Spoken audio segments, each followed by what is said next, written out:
Hello there, EKN Nation. My name is Rob Howden. We're here for another edition of the EKN Debrief on the EKN Radio Network. It's February the 13th, 2019. Actually, February the 15th, 2019 now, as we're working our way midway through the second month of the year. The review event here for this episode of the Debrief is the opening round of the 2019 Challenge of the Americas, Cal Speed Karting in Fontana, California. The location for the event. This week's show brought to you by Rock Cup USA. David Cole, you're pretty much going to quarterback this one. I'll throw my 2 cents in here and there, but you were the guy that was on site in California for the opening round of Andy Saisman's program, the Challenge of the Americas, the series that has gone to the Rock Cup program last year. You're going to give us the insights. First and foremost, David, I know you'll give us the whole overview here, but man, anytime you go to California, I think you're pretty much, sure you're going to get some decent weather, some decent sunshine. Man, you guys got hammered with rain as well. I believe they're still getting hammered with rain. I'm glad I kind of got out of there, but I walked into, more snow and more cancellations for school and stuff. So, as I kept telling everybody, I'd much rather have snow because sitting out in the rain just sucks. At least with snow, you can just stay inside or you can play in it. You don't really want to play in the rain unless it's 80-degree weather, but when it's 40 degrees, 50 degrees, it's not any fun to play in the rain. And not too much fun. At least if you're driving, you get a chance to drive. But when you're out there like you were and a couple of the other guys were out there taking pictures, you're doing your job. You're digging in, you're getting your job done. But man, not an easy day for sure. Well, the workers, they were out there with no breaks whatsoever. So from 8 o'clock until 5 every night, even 5:30, I think on Saturday. At least Saturday we had sun through the second half of the day, so that was nice. But Sunday all day, 8 o'clock to 5 o'clock, just sitting out in the rain, no cover, no shelter, heavy winds at points. It was they definitely earned their money. David, 12th season for the Challenge of the Americas, and after they got that 10-year, of course, the first 10 years all with the Rotax program. Last year, Andy Saisman making the move to the Rock Cup USA. Obviously, the transition from Rotax. A lot of people kind of moved away from that. Rock made its move in. Andy said, hey, I'm doing this. I'm going to go Rock. Let's talk. I know you're going to get to numbers a little bit. You can talk more about the weather if you want. But, man, 12th year, second year under the Rock Cup. Pretty solid way to launch the season for COTA. Yeah, and really the first time we didn't start the series in January. Yeah. I think all previous 11 seasons began in January because it was typically a January, February, March. Andy moved it to April when Sonoma kind of came back in for the finale because March wasn't going to really work for it. So it moved to April. So now we're going February, March, April. So a little different this year. But as you said, we're back with Rock Cup, the Rock Cup engine platform. This being the second year that they've done that. And this also being the first time that the series began at Cal Speed. Typically, we've always kind of begun in Arizona, whether it's Phoenix or Tucson. It started, I believe, at Willow Springs, the first inaugural event, or it was either Willow Springs or Buttonwillow. One or the Look at other. You going back there. That's good. Yeah, so 2008. Wow. But this was the seventh time the series had been to Cal Speed. Let's look at the numbers because I think obviously you're looking at the growth of a program. Last year, when Andy made the move from Rotax to Rock, in his mind, and you and I sat down and talked with him. We had our happy hour during the practice day last year during the final practice. He looked at what happened in 2017 and said, "Okay, I'm going to go to Rock. As long as I match my numbers, I'm happy. Right? As long as I'm about the same." And he was pretty much the same, maybe even a little bit up last year with the addition of Briggs. Pretty solid start to get almost 20, probably over 20% growth, right? Coming into 2019. Yeah, it was growth across the board in terms of numbers when you compared it to the Cal Speed event of last year. Obviously, bigger numbers than their opener as well, too, in Phoenix. So, yeah, across the board growth. You replace the Briggs, which last year had 19 entries at Cal Speed. You replace that with the 11 100cc entries that were there this past weekend. And you're still, as you said, up. 123 was the mark. We thought we were going to get 125, but came up too short. But overall, the shifters was the big growth where you saw 8 an increase of 8 in senior rock shifter and an increase in 9 in the shifter masters rock. So definitely people are jumping on board to the shifter program. A lot of California drivers are, kind of going back and forth here and there. And it was a great opportunity for them to kick off the season. Again, and then micro and mini, a lot of growth there too, with 6 in the micro, because last year we only had 1 there at Cal Speed. So the micro rock is really, booming there now with 7 drivers total for the weekend. And then mini rock had 17, which was up 5 from last year. So, David, in talking to people in the paddock and with Andy, I think one of the key things is, they've launched the Rock California series. Of course, you've got the program growing in Southern California. More of the programs are actually running a rock program. Then you look up to NorCal for the finale in April, as you said, at Sonoma, and they've got their own rock program up there as well. Was there a feeling trackside and in the paddock that these numbers are going to hold or potentially grow, move into the second and third rounds? Traditionally we see series start with a big number, drop a couple for race 2, and then drop some more for the finale. But, the finale now goes into a region where there's a decent little group of rock people. Is the thought that it's going to keep growing, or is Andy saying, hey, you know what, if I can stabilize and level off, I'd be happy? Well, I think I've already seen 2 or 3 people mention that they'll be in Tucson that weren't in Cal Speed. So that's already growth right there. I think, being in SoCal, Andy has a lot of loyal customers. That's one thing that they really pride on is loyalty with the program. So I think, I think we might break even with what Cal Speed is with Tucson, depending on, people not going to Tucson, because again, we're going now there in March. March is going to be a busy month because it's leading into the summer season. So, it's, I didn't really have a chance to actually go out and ask people, hey, are you going to Tucson? Hey, are you going to Tucson? But I think if looking at the people that were at the event, I would say a vast majority of those people are going to be in Tucson. Well, you know what? It's a track not to miss. That's for sure. That facility at Tucson, it's, obviously being in Tucson, great restaurants, great food, awesome hotels, but the track itself at Musselman is just absolutely fantastic. So it always draws lots of people. Well, folks, we're getting started here. This is episode number 40 of the EKN Debrief. Of course, David Cole was trackside at Cal Speed Karting for the opening round of the 2019 Challenge of the Americas. When we get back after this break, we'll jump in. David can talk a little bit about what happened as we get in to the Paddock Pass. Stay with us. More to come. This is Chris Wheeler, and you're listening to the EKN Radio Network. Hi, EKN listeners. This is Jeff Wessel from Streeter Superstands. When it comes to lifts and stands for your carts and the largest selection of shop and trailer accessories, we know all about building and giving you the best. The Streeter Superstands crew has over 30 years of experience, are kart racers just like you, and know that the Streeter name stands for durability, affordability, and most of all, quality. We're the original and genuine manufacturer of Bigfoots and stacker stands, and we build them right here in the USA, along with our best-selling Streeter Superlift, upright stands, and an ever-growing roster of shop and trailer accessories to outfit any trailer or garage. While some guys pretend to be number one, we prove it every day, every race. Racers demand the best, and Streeter Superstand builds it. Check us out at StreeterSuperstands.com. When it comes to the best in lifts, stands, shop and trailer accessories, and all the cool necessities to make your race day easy and organized, it's all at StreeterSuperstands.com. We innovate, not imitate. Roll with the best right now at StreeterSuperstands.com. With over 35 years of manufacturing experience, Precision Karting Technologies is the leader in American-made components. We produce high-quality products, led by our full line of chromoly and mild steel axles. Metric or imperial, standard or custom, we have what you need. Collars, keys, bearings, we're the source for axle components in the USA. We're not just axles either. At PKT, we can manufacture motor mounts, hubs, brake rotors, and even GoPro mounts. We're also the choice for axle and chassis straightening.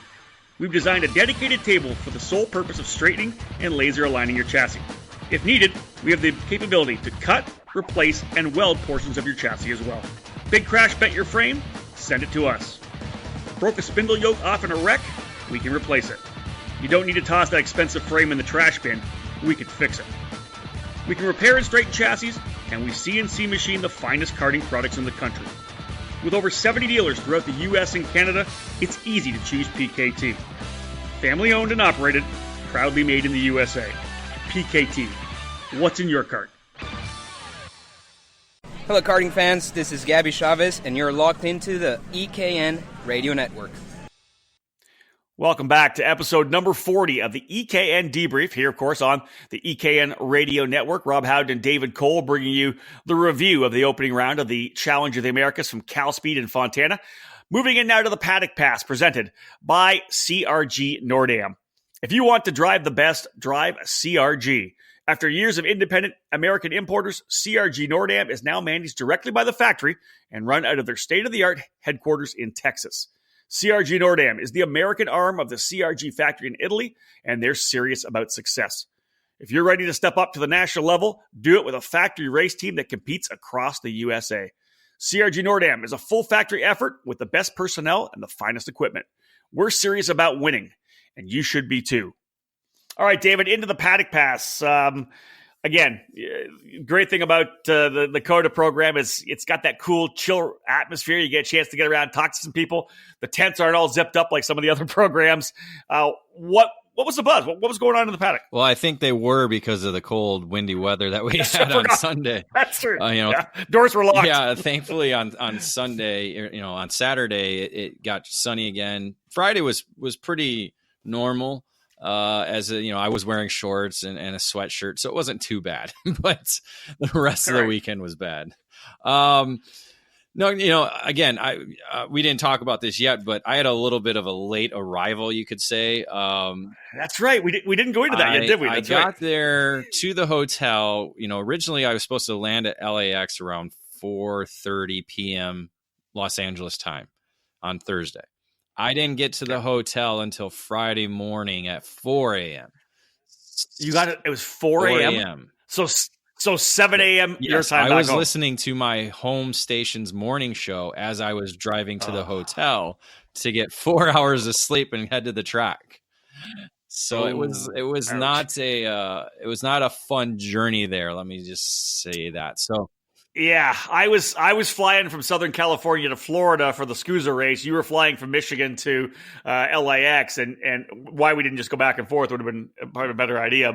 But you texting, we're delayed. I'm not even on the plane yet, or I may not get out tonight. I'm trying to get to Minneapolis, so they're trying to get me through somewhere else, dude. I was feeling for you. I didn't realize we never really talked about what time you got home. Got to the hotel 4 a.m.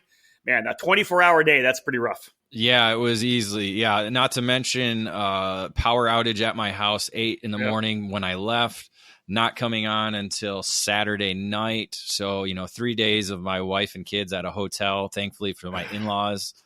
And then, I didn't have internet until yesterday.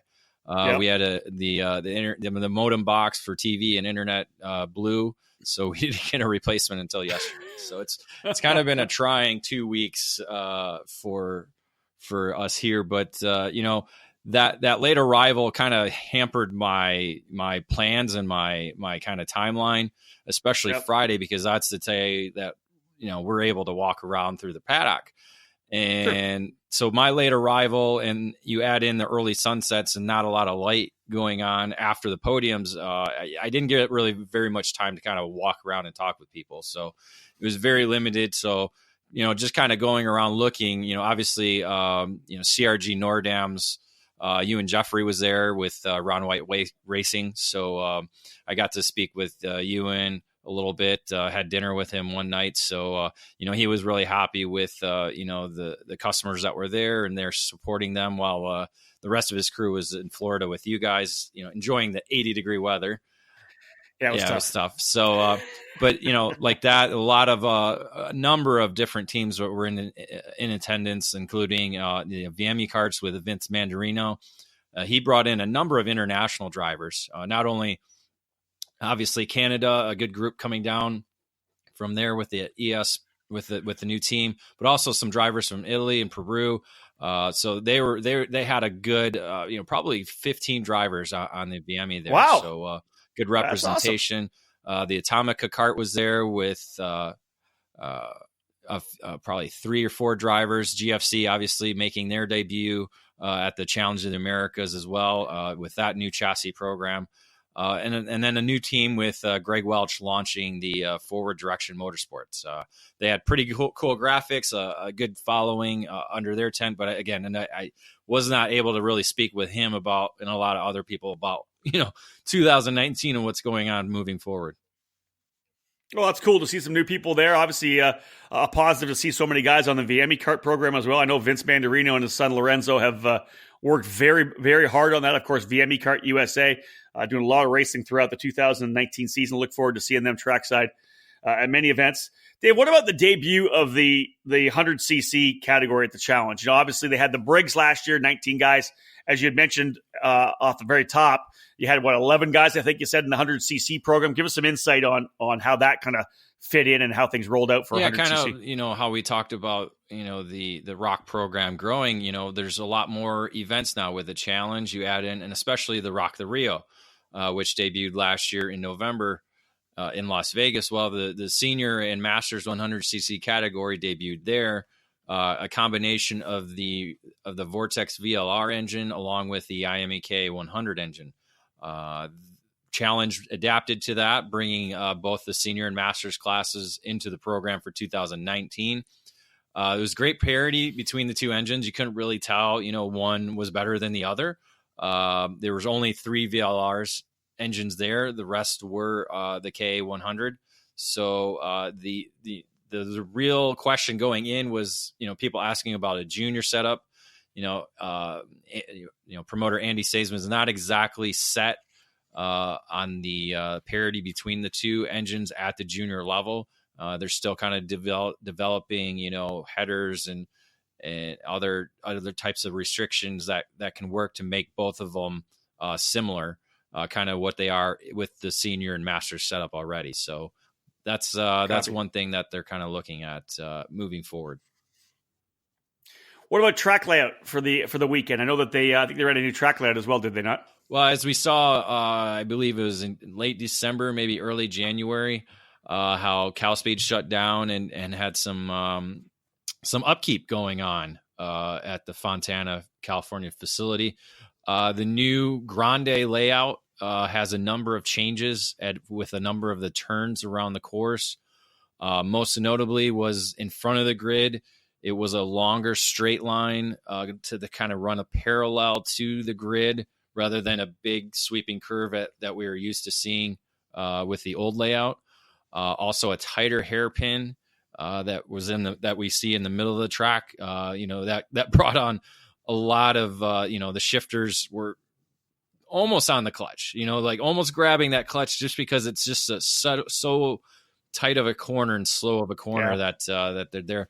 And to kind of compare it to what last year's layout was, the shifter senior rock was 4 seconds slower than last year in dry conditions. Wow. That's significant. That's a lot, man. That's big. It's a lot. So they've the layout has really made it more passing opportunities, because before it was kind of a momentum track where you kind of just kept swaying back and forth, where it's kind of like a point and shoot turns now. To where you kind of got to go in, point it, and go, and it obviously provides more passing opportunities.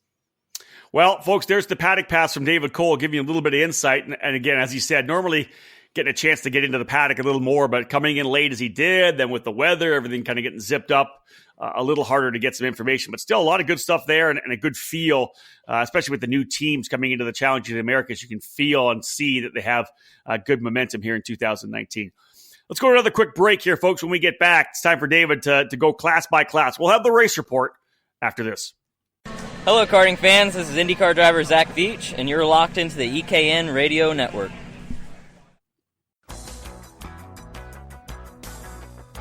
The new year is upon us, and it's time to start the racing season. The Challenge of the Americas is the premier winter series on the left coast.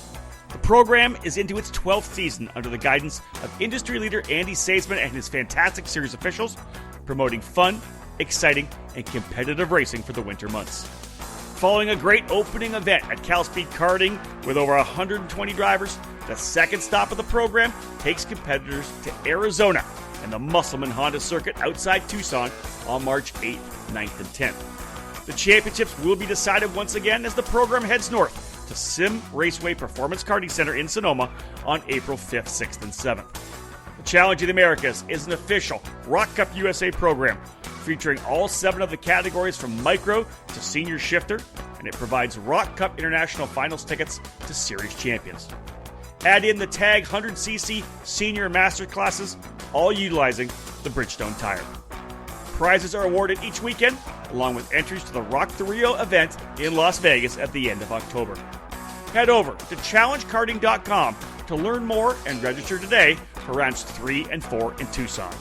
It's the Challenge of the Americas. Let's rock.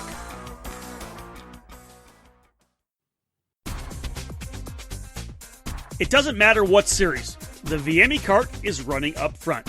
From coast to coast in North America and throughout Europe, VME kart is on fire.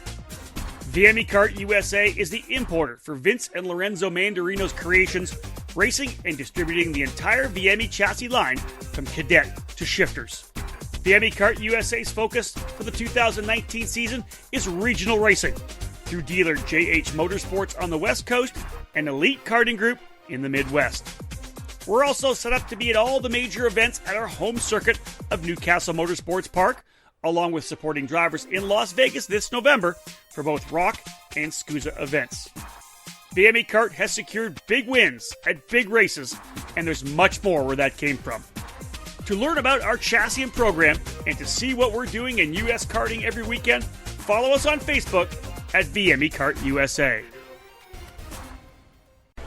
Hello, karting fans. This is Sean Bailiff with Trinity Karting Group, and you're locked into the EKN Radio Network.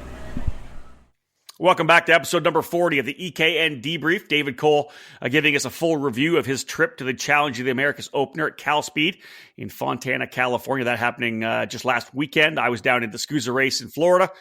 David and I will actually be heading back to California at the start of March for the opening round of the SuperKarts USA Pro Tour.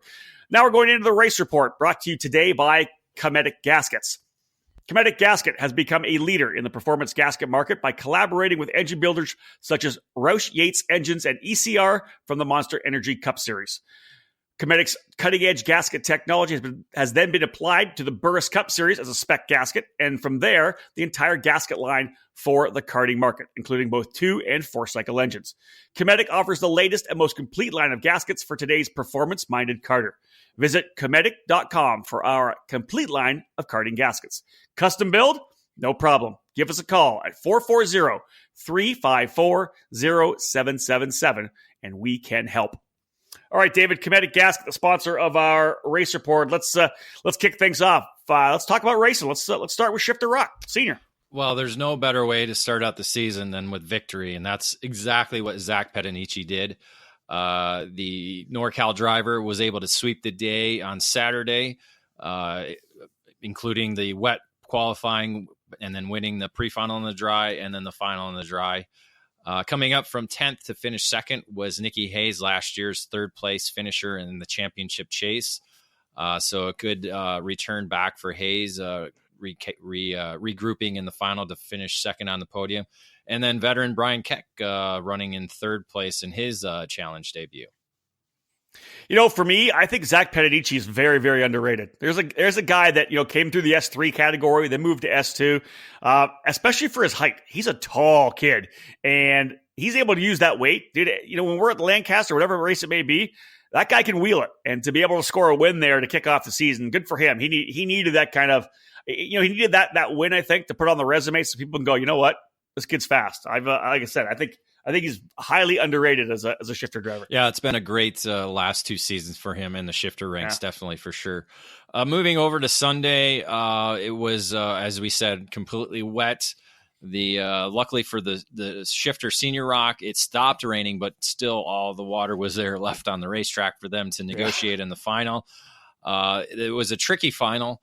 A lot of things happened. A lot of guys were there and then dropped out for whatever reason, whether it be, flooding or contact with a barrier or other mechanical issues. But Nikki Hayes was actually trailing Callum Smith. Callum Smith jumped out to the lead, but with 3 laps to go, went off at the end of the straightaway, and that allowed Nikki Hayes to grab the lead and go on to score the victory. The story was really Ron White. White had a DNF in the pre-final, and so he started dead last in a field of 21 guys. And I tell you what, the launch that he had was not legal.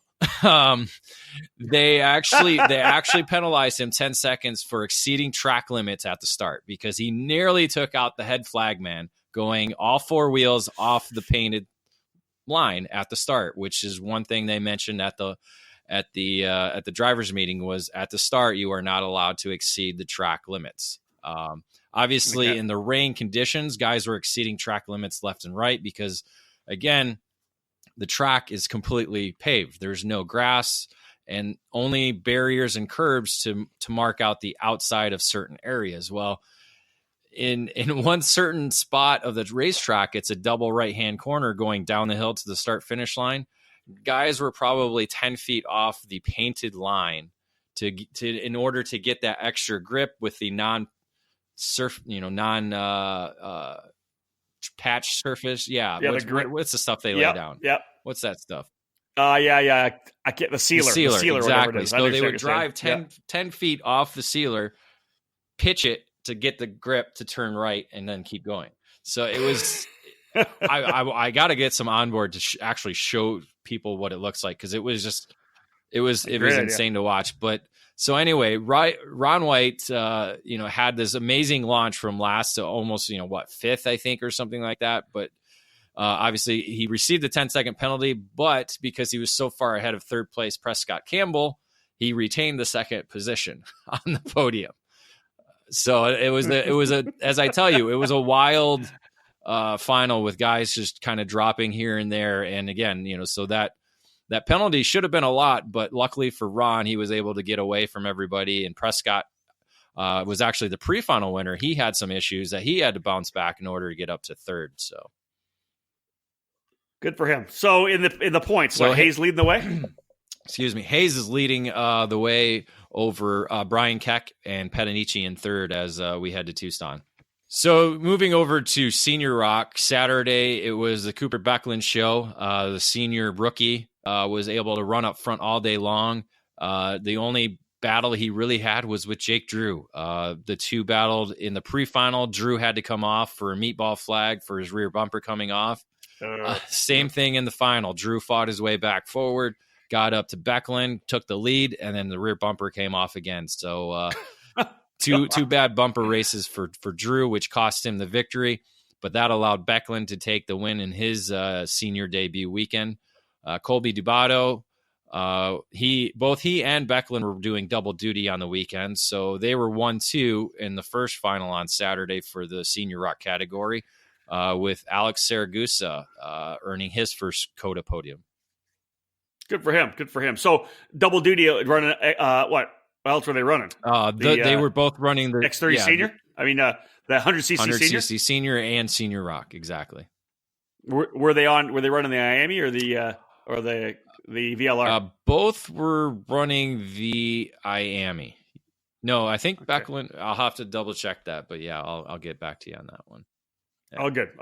How about Sunday? Sunday was Jake Drew basically showing the way throughout the day in the wet. Took the fast lap in the qualifying, won the pre-final, dropped back to fifth at the start of the final, but was able to run back up to the lead and score the victory. He was able to catch up to Jim McKinney, the defending series champion, who held the lead for a while, but Drew was able to take the lead from him. Can I expect that Drew had the bumper seriously safety wired on at that point? Yeah, it's something because of the rain, I never really went over to take a look at, but I'm going to guess a lot of zip ties went into into that paddock, into their pit area. Yeah. But so he was able to beat out Jim McKinney, the defending series champ, Colby Dubato with another podium to grab the third spot. Dubato actually leads the championship chase over McKinney and Becklin going into Tucson. Couple of podiums to do that for you. Good job for Colby Dubato. Now, we talked about the shifter seniors and Zach Petanici and Nicky Hayes getting race wins. And Dave, you talked about it at the very start too. Masters shifter, really kind of one of the big points in growth. In fact, I think the most growth at all, right? 9 from last year. 4 guys in Masters last year and 14 this time around. Yeah, a lot of Southern California drivers were able to jump in, some guys from NorCal coming down. So it was a good mixture, but it was really the story was the Texas drivers coming over. One of them being Rod Clenard with CRG Nordam. Clenard was actually one of the quickest guys in qualifying on Saturday, but guess what? No transponders. So no time for him. No time for him in qualifying. So he, in his first series start, had to start dead last in the pre-final, kind of worked his way up to, I believe, 5th, and then, just emerged as a top driver in the final as he walked away for the win. The pre-final was a kind of controversial with Nick Firestone scoring the win, but a penalty for contact with Vivek Tandon took the win away from him. So he dropped back in the grid, but was able to work his way up to 2nd, and then Tandon recovered from finishing 10th in the pre-final to finish 3rd. Nice.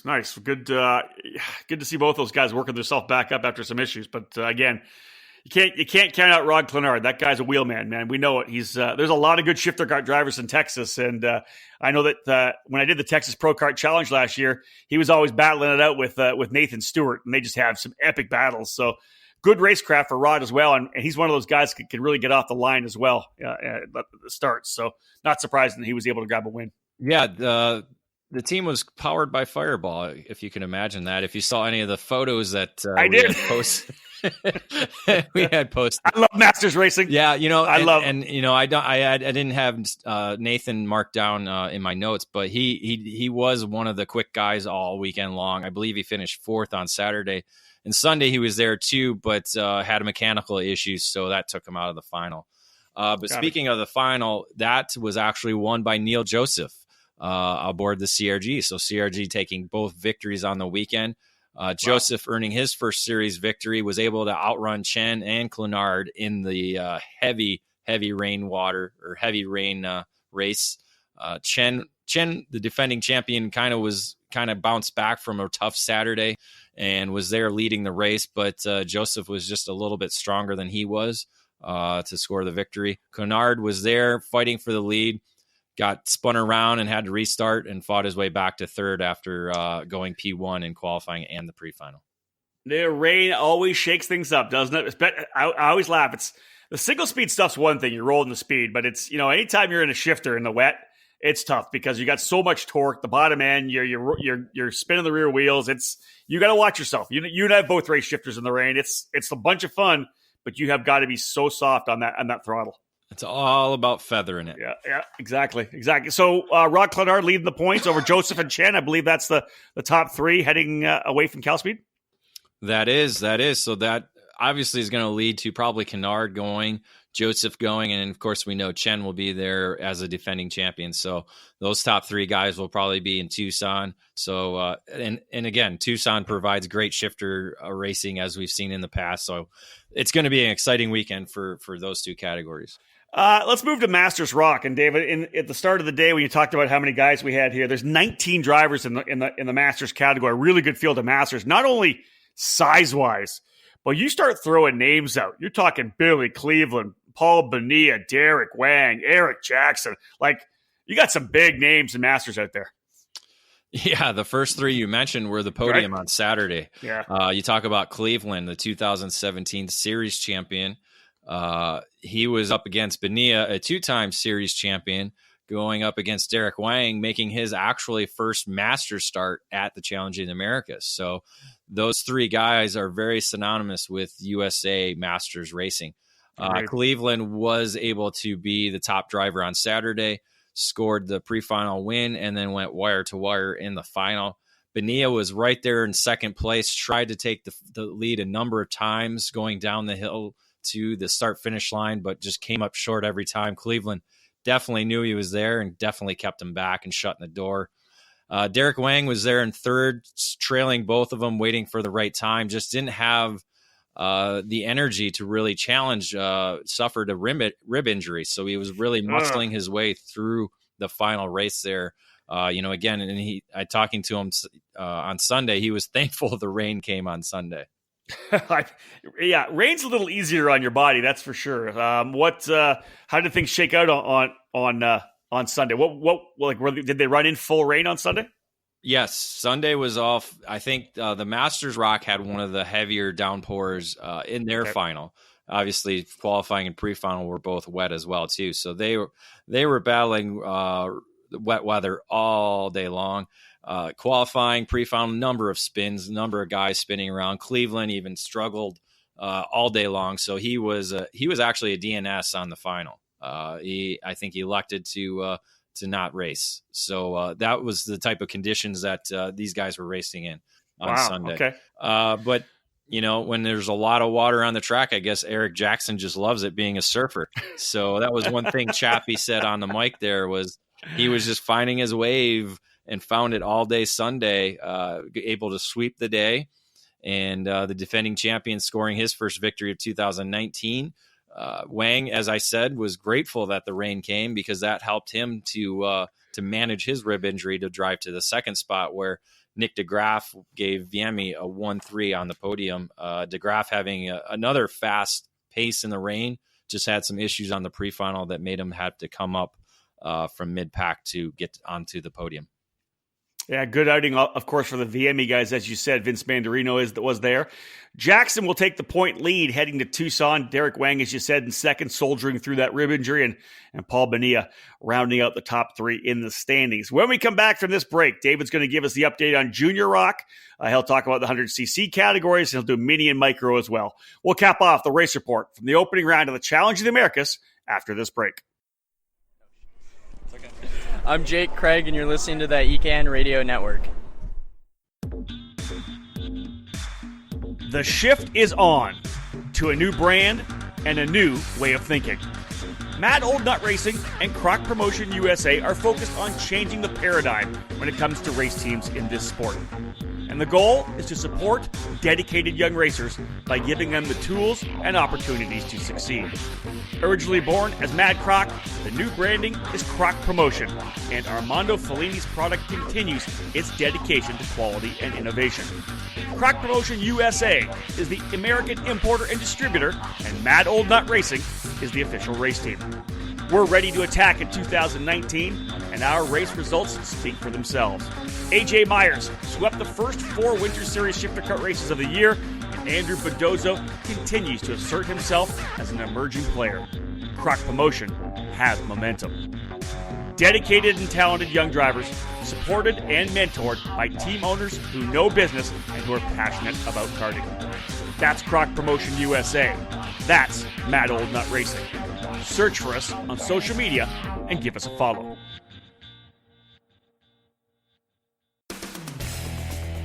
Are you looking for a new kart shop? One that treats you like you're an important customer? If so, look no further than Acceleration Kart Racing. At Acceleration, customer service is number one.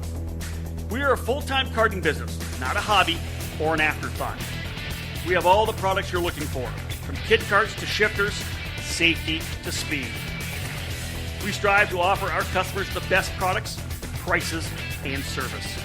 At Acceleration Kart Racing, we're always here when you need something for your racing program. Located in Las Vegas, Acceleration is stocked with a wide range of products. We've been helping racers get the right parts for over 16 years. Acceleration has everything that a kart racer needs, from turnkey karts to safety equipment, engines, and more, stocking all of the leading kart racing brands. Here's a taste of the products that we carry every day. CRG, Tony Kart, Bennett, Rotax, Honda, Miami, MG Tires, Vinco, Bridgestone, Mojo, Alpine Stars, Sparco, Ribtech, and EVS, Tillett, Micron, Alfano, Bell, Arai, Zamp, KG, Sniper, SweetTech, and K&N. It doesn't matter where you live in the country. We will get you what you need so you can get back on the track. Acceleration has a sufficient supply of products to ensure that your order can be shipped the very same day. Our knowledgeable staff is available to help customers 6 days a week, and ordering online is open 24 hours a day at shopakr.com. For visitors and locals in the Las Vegas area, Acceleration has a large showroom full of the best kart racing products available. Come on in and check it out. To find out more about what Acceleration has to offer, visit shopakr.com. Again, shopakr.com. shopakr.com. And make sure to sign up to be on our mailing list to receive the latest updates and promotions that we send throughout the season. Again, we're a one-stop shop. shopakr.com. Hello, karting fans. This is JH Motorsports, and you're locked into EKN Radio Network. Welcome back to the EKN Debrief, episode number 40. Rob Howden and David Cole bringing you the review of the first round of the Challenge of the Americas. Really, David kind of quarterback in this one. He was the guy that was trackside. It was what we called hashtag dual weekend for us that weekend. I was over in Florida for the final two rounds of the SCUSA Winter Series. David, of course, in California for the opener for the Challenge. David, let's roll. You've got Junior Rock, Mini, Micro, and the 100cc category still to review. Yeah, Junior Rock, one of the larger categories of the weekend. Again, last year was probably one of the bigger categories as well, too. Jonathan Ports was able to earn his first series win, won the pre-final, and then went unchallenged in the main, just driving away from the rest of the field. Ethan Ho was able to win the fight for the second spot, with William Ferguson earning his first series podium on Saturday. Nice. Now, coming back on Sunday, though, Ferguson stepped it up again. Before we talk about how the things went out, let's do the same as we did for Masters. Was it rain through all the categories, or did it kind of subside a little bit? Yeah, Sunday was all rain. That's okay. I mean, there was no let. I mean, there was let up, but it was all wet. All right. There was a thought of going to dries at one point, but then the clouds opened back up and everybody was on wet. Yeah, changed that decision quickly, right? Yeah, Saturday it was wet early on, and it finally dried out enough towards the end of qualifying to where people were going to slicks. There's a really cool photo of shifter qualifying to where the steam was coming off the slick tire as it hit the water. It was amazing to see that with the sun shining down on us. It was pretty cool to see. Nice. So, so Sunday, the junior guys had to battle the wet weather again. They were hit by a pretty hard downpour during their main event as well, too.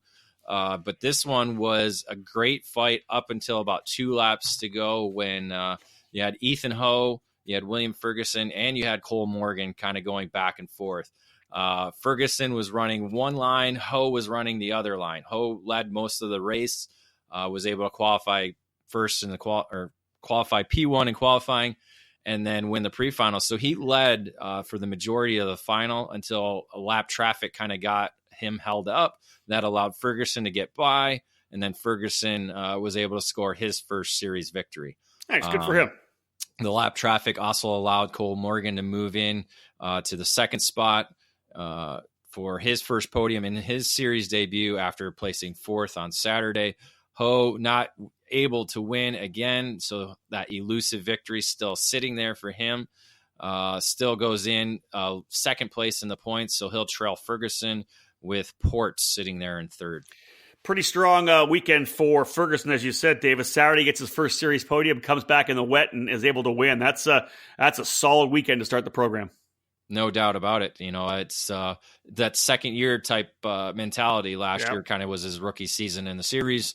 Comes back with more experience, and was able to show it throughout the weekend there at Cal Speed. Dave, you talked at the start about the Briggs 206 program being replaced by the 100cc class, and 10 drivers in the senior category. Talk a bit about how the battle went in senior. Just look at the notes you gave me. Some pretty quick names in there. There were some quick names and quick drivers throughout the weekend. There really wasn't anybody that really stood out. Saturday, it was Adam Kasich that did stand out. He was able to come away with the victory. He actually ran Masters Rock last year at PKRA, winning both races there. So a Masters guy won the senior category in 100cc to make that category's debut. You figure that one out. But the guy that was fast all day long was Kyle Hayner. Contact and a penalty in the pre-final dropped him down to 9th in the grid. He was able to drive his way forward with fast laps of the race to finish 2nd. He was on a VLR engine.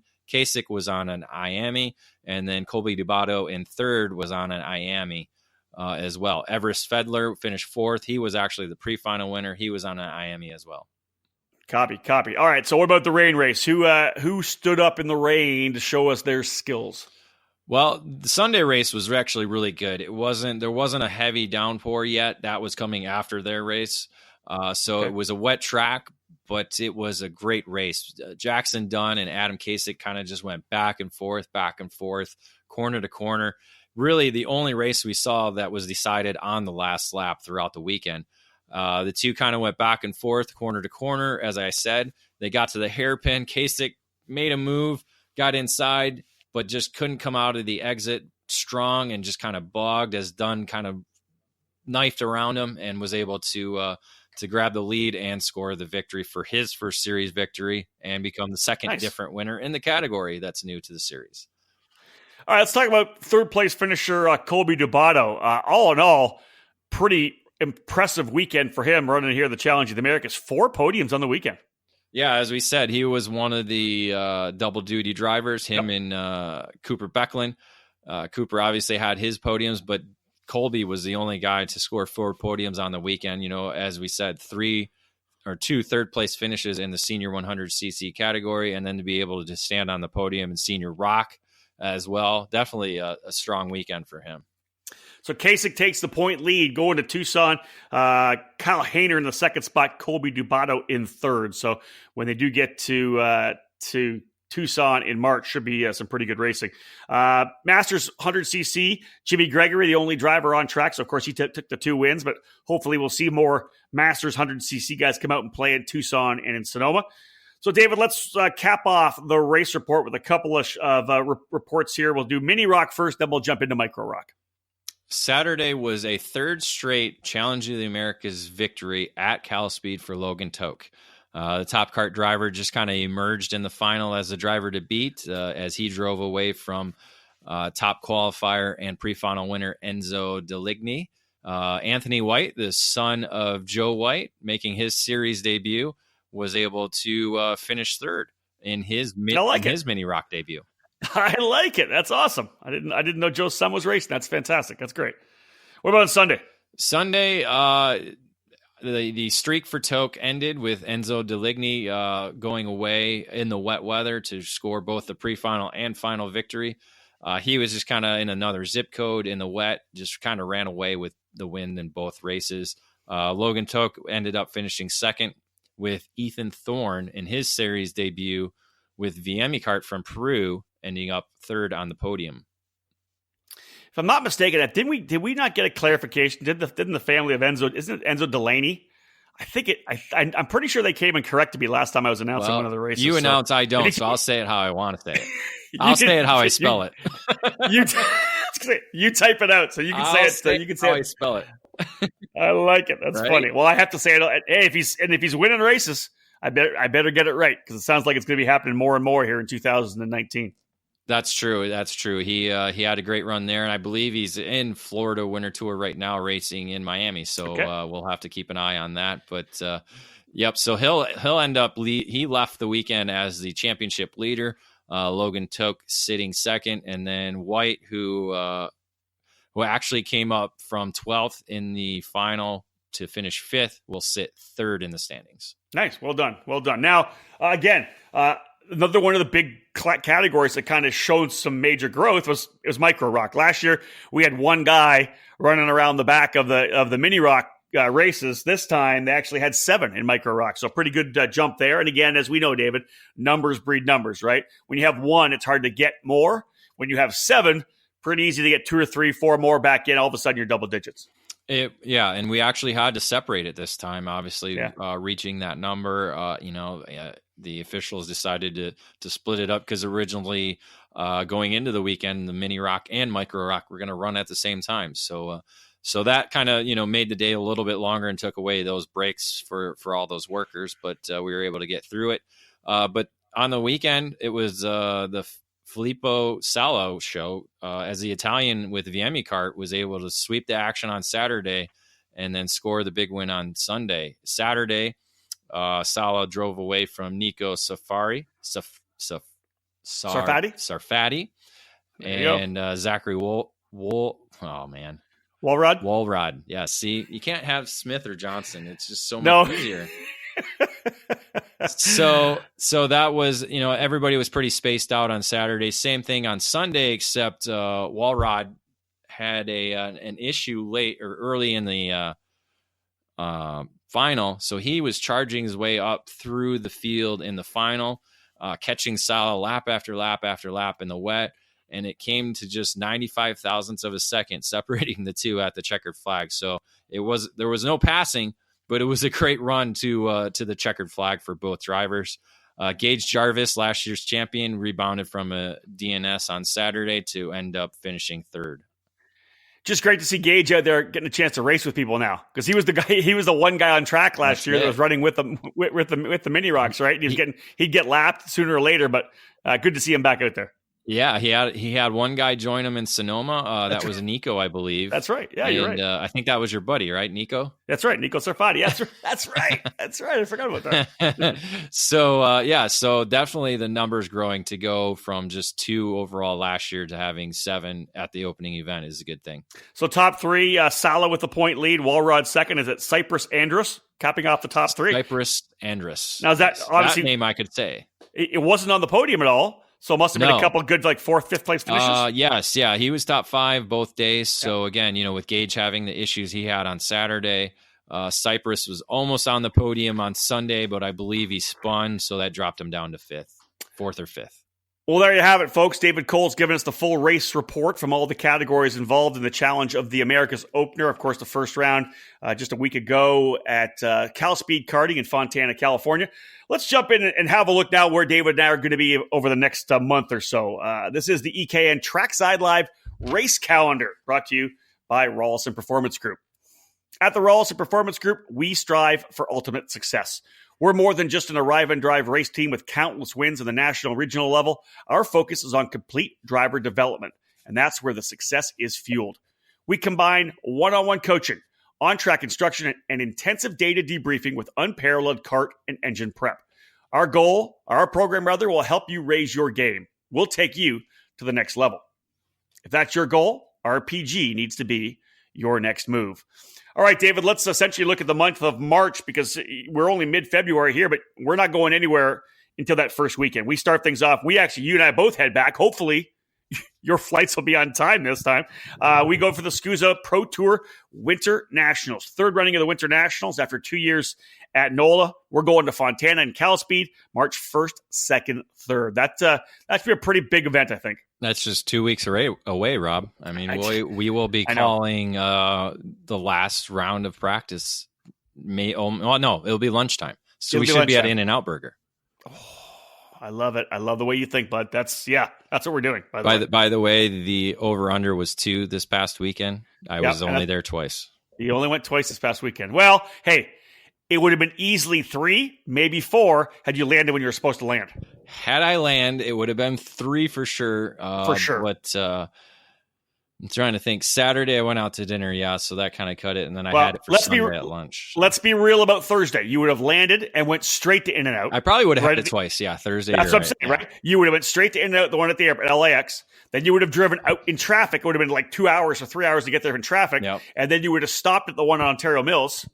Yep. Went through the drive-through and then came to the track. That's the great thing about where the hotel was. We had the one right there, and it was the drive-up one. So that was my first time doing a drive-up one, but you could walk up to the window.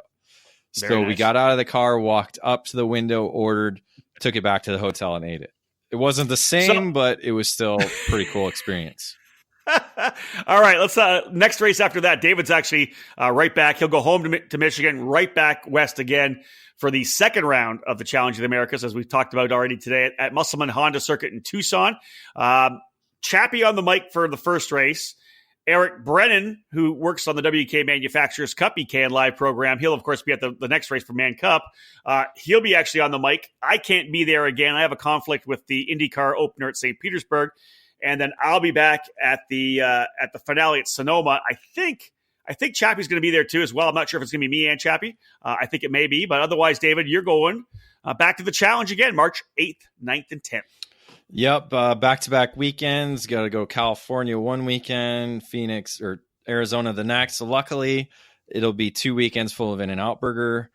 Mexican restaurants. It'll be good. Racing wise, it's going to be exciting. Again, Pro Tour going to be phenomenal. First time at Cal Speed. Challenging Americas going back to Tucson, one of its original homes. Just a great circuit to watch racing. Agreed. I love that place. And one of the cool things, folks, if you've never been there, where we sit, you never normally know where the announcer's booth is going to be and timing and scoring.